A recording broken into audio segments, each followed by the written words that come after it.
I can't wait to have your in my mouth. You're going to look so hot. This book has some really graphic, explicit stuff. This is graphic. This is obscene. It's certainly not appropriate for children. I understand this is good for your politics back home. It's got nothing to do with my politics. My bill is passed. Of course it does. It has everything to do with your politics. Should transgender books be allowed in kids' libraries? Well, let's take a look at senators that has had enough of the wokeness and decided to destroy the woke culture. I confess I'm a little confused, and I appreciate the argument or discussion that we've been having, but for me, it's a little too conceptual, or I don't know, metaphysical or theological or whatever you want to call it. I want to try to understand what you're asking us to do. Let's take two books that have been much discussed. The first one is called All Boys Aren't Blue, and I will quote from it. I put some lube on and got him on his knees, and I began to slide into him from behind. I pulled out of him and kicked him while he masturbated. He asked me to turn over while he slipped on himself. This was my act, and I was struggling to imagine someone. He got on top and slowly himself into me. It was the worst pain I think I have ever felt in my life. Eventually, I felt a mix of pleasure with the pain. Close quote. All Boys Aren't Blue. The second is another much discussed book. I'm sure you're familiar with it. It's called Genderqueer. Okay? Let me read an excerpt from that. Quote, I got a new strap-on harness today. I can't wait to put it on you. It will fit my favorite perfectly. You're going to look so hot. I can't wait to have your in my mouth. I'm going to give you the of your life, then I want you out of me. End quote. Now, Mr. Secretary, what are you asking us to do? Are you suggesting that only librarians should decide whether the two books that I just referenced should be available to kids? Is that what you're saying? No. Okay. Tell me what you're saying. Well, first of all, there's this... Don't give me a speech. Tell me what you're asking me to do. With all due respect, Senator, the words you spoke are disturbing, especially coming out of your mouth is very disturbing. But I would also tell you that we're not advocating for kids to read to Senator Booker's point. What are you advocating for? We are advocating for parents, random parents, not to have the ability, under the guise of keeping kids safe, to try and challenge the world view of every single manner on these issues. You're getting conceptual again. I'm not getting conceptual. I'm saying that... you are. Yes, you are. Because I want to know what you're recommending. It sounds to me like what some of you are saying, the librarians should decide who gets to see that book. I'm saying when individual parents are allowed to make a decision of where that line is, and to Mockingbird, which involves a scene, should that book be pulled from our libraries? I think it becomes a slippery slope. I think you ought to think about it a little bit more before you come here. I've thought about, Senator, you're going to propose something, you ought to be able, in 30 seconds, to be able to explain what you're asking us to do. Ms. Kelly, what do you understand? Well, let me skip you for a second. Mr.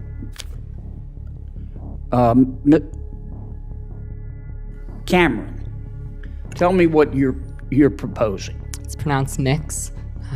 Mix? Is that how would you like me to refer to you? Senator, your definition of is synonymous with LGBTQ identity. I'm not asking you that. I'm asking you to tell me you read those two excerpts. Genderqueer. Do you think that, are you asking that only librarians and not parents have any say in whether minors can read those books? Is that what you're saying? Genderqueer has never been in my school library, so it's never been banned. Well, suppose it was. Should it be up just to the librarian, or should parents have a say? There should be facilitation of collaboration between students, parents have and a say? educators. Parents should be working with students and educators to be Okay. making decisions, because students are... And who decides ultimately? The librarian, or do you take a vote, or who takes the vote? Book review committees in the community in my school district. You want a committee to decide? There are committees. Okay. Well, I'm asking you, how do we decide whether the two books that I just referenced should be available in the library? What would you, if you were running things, what would you do? All Boys Aren't Blue, the scene you mentioned, is about abuse. I know what it's about. It's not what would you do in terms of making the books available? Would you say anybody can see them, or they have to be in a special session? Students who do not read books like All Boys Aren't Blue cannot learn what is appropriate. I understand that. They cannot learn. I understand, but none of you abuse. answer my question. You come here and you say censorship is bad, and of course it's bad. But the obvious response is, okay, you heard the books we're talking about. Okay, we're not talking about Catcher in the Rye. So tell me what you want, who gets to decide. And all I've heard is the librarians. And parents have nothing to do with it. And if that's your response, what planet did you just parachute in from? Parents, Senator. Or what country, more appropriately? This is not China. Parents, Senator, for all due respect, parents absolutely have a say. My parents were immigrants, came to this country. We never checked out books without our parents seeing what books we were reading. They encouraged us to read Mr. books. Secretary, I understand this is good for your politics back home. It's got nothing to do with my politics. My bill is Of course passed. it does. My It bill is has passed. everything to do with your politics. I'm here to... But you came here with a problem, and I'm trying to understand the solution, and you don't have one. We solved the solution. Other than to tell us that we don't agree with you, we'll be on the wrong side of history. We solved the problem in Illinois. We fixed it because we well, there are others you could work on. Well, that's why I'm out here to of help. time. So the debate gets heated about the transgender books, and the senator insisted that the parents are the ones that make the rules for which books to place in kids' libraries. But now a senator is going to expose the agenda behind this book. I think nearly every American could agree that parents have some legitimate interest in what their child reads, or is taught, or otherwise exposed to about sex. I think it's very, very difficult for anyone to disagree with that. That being the case, I think we need to proceed with this conversation with that backdrop and that understanding. I'm going to play a video clip right now. The video clip is from Deborah Caldwell Stone. She's the legal counsel for the American Library Association. Here's what she has to say on some of these topics that deal not with book banning, because no one here has banned any book. You can still get these books anywhere you want them. The question isn't whether to ban them. The question is whether they should be included in curriculum or in a school library. A library or a school curriculum, by definition, will be finite. There are a finite number of books that you can put in there.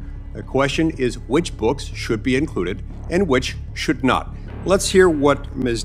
Deborah Caldwell Stone has to say on this topic. But ultimately, we found that the thing that needs to happen most, and it needs to happen before these bills are introduced, is sustained messaging that reframes this issue, that takes it away from the idea that these are inappropriate for minors or inappropriate for minors, and promote them as diverse materials and programming that are about inclusion, fairness, and the protection of everybody's right to see themselves and their families reflected in the books in the public library. Okay, so I think what we saw here right now was someone saying the quiet part out loud, acknowledging what the goal is. There is a goal here, and the goal is to children, to provide minors with explicit material, and then hide this content from the parents. Hide it by changing the messaging, avoiding the heat by saying, no, these are not the droids you're looking for. This is not about explicit content. This is about equality. This is about justice. This is about what's right and wrong. It has nothing to do with. Well, of course that's what someone would do if they were your child. If someone were trying to sexualize your child. And make no mistake, that is what's happening. You see, there has been something that has happened in the last few years. During COVID, a lot of kids had online school, and parents were able to observe in the classroom in ways that they haven't been in the past. Observe what was being taught, how it was being taught, and it's awakened something significant among parents throughout America. And that's why you've got groups that are standing up, groups of parents, places across the country, including Utah, like Utah Parents United, the American Accountability Foundation, and Ms. Neely's group, Parents Defending Education. They're providing parents with the tools they need and the information that they desire about how best to protect their kids from inappropriate things that they may be being taught or maybe being given at the school where they spend most of the best hours of most days of the week throughout the school year every year. Now, one of the explicit excerpts read by Mr. Eden just a few minutes ago and presented to this committee is from All Boys Aren't Blue, a book available without restriction in at least one Utah junior high school, attended by children ages 13 to 15, and at least 5 Utah high schools. In 3 Utah high schools, the book was available to children over 16. Now, remember, from what was shared with us from Mr. Eden, this book has some really graphic, explicit stuff. This is graphic. This is obscene. It's certainly not appropriate for children, and it is, no matter what else you think about it, it is something that is in nature. And I really do think very few, if any, American could reasonably disagree with the statement that parents have an interest in what their children are taught when it comes. And so, the moment parents take reasonable steps to protect their children, and lawmakers honor those efforts to protect their children from exposure, then all of a sudden we've got a problem. And then the left and Vice President Harris cry book ban, even though all of these books are still available. You can still buy them, all of them. On Amazon, you can still buy them, all of them, all over the place. You can't, by the way, buy Ryan T. Anderson's book, When Harry Became Sally, on Amazon. That's been taken down from Amazon. But the point is this is not a ban. This is about schools deciding what's appropriate for school children. And explicit, obscene, graphic material isn't appropriate, and many parents are legitimately concerned about that. So I'm concerned about this in a variety of respects, and I'd just like to ask the question, Mr. Eden, is placing common sense age restrictions on graphic content or removing sexually explicit books from school curriculum and school libraries, is that book banning? And does that carry any ramifications for what we would talk about in terms of the First Amendment, in terms of book banning in the First Amendment sense? No, sir. No. It does not. And why is that? Why is that not book banning? Why does that not offend the First Amendment in any way, shape, or form? It's a question of community curation, and no student is actually blocked from acquiring the book in a broader sense. So if you're providing content to a child, that if spoken to a child by you, by the school, if that would constitute, in some jurisdictions, in some circumstances, a crime or a tort, you've got a problem. These school districts are acting in response to legitimate parental concerns. They should be removing these. Shame on them if they don't, and shame on those who want to grow children. Thank you. So if you're a parent out there listening to this hearing, I would encourage you to advocate for your child. I would encourage you to go to the school district, the library, wherever you believe is appropriate on behalf of your child. You have an obligation as a parent to lend your voice to the cause you think helps your child develop in the right way. About this hearing, what is our role here? What am I supposed to do? Am I supposed to take over every school board in the country and veto their decisions about what books go into public schools? In the library, I hadn't spent a lot of time in the library. That speaks poorly of me. But am I supposed to, as a United States Senator, take over the libraries of all of this country and be the final say of what goes in a library? I hope not. I think not. So this is an important hearing in this regard. It shows the difference of the two parties on this issue. School boards, whether elected or appointed in our system, should be the people we go to talk about what's in a school. A library board should be the group of people that decides what goes in a library. And if you don't like the outcome, at least you can complain. And to all the parents out there who believe there's a bunch of stuff in our schools being pushed on your children that go over the line, you're absolutely right. To governors and to local officials who want to make sure that agendas are not being pushed upon your children, you're right to speak up. In Burbank, California, some school districts banned Huckleberry Finn, the mockingbird. I don't agree with that, but that was your right to make that decision. So what I want to leave with you, Mr. Chairman, is that we on this side, I think to a person, I understand what Senator Cornyn is saying, but he'll speak for himself in a minute. I don't think there's one person on our side of the aisle believes that we, the federal government, should be deciding these issues. And if you don't like the outcome, pick a school board you do like. And it's wrong for conservatives to try to pick school board members. It's absolutely okay for every liberal organization to destroy conservatives who make decisions they don't like. So we're not buying this. We're not going to be intimidated. To governors out there, I look to you for leadership on such issues. Some are providing it, and congratulations to you. To parents, don't give an inch on this. Speak up. This is never the answer. But show up, speak up, and a lot of the times the books that are being complained about by parents, you can't even read in the public hearing. And I won't read it today. But somebody needs to understand that this is a big issue for many parents in this country. And Mr. Chairman, this committee has done a lot of good work on social media reform. I like you. We've worked on immigration. We can have our differences. But to me, here's what we should be talking about right now. And I'll be brief.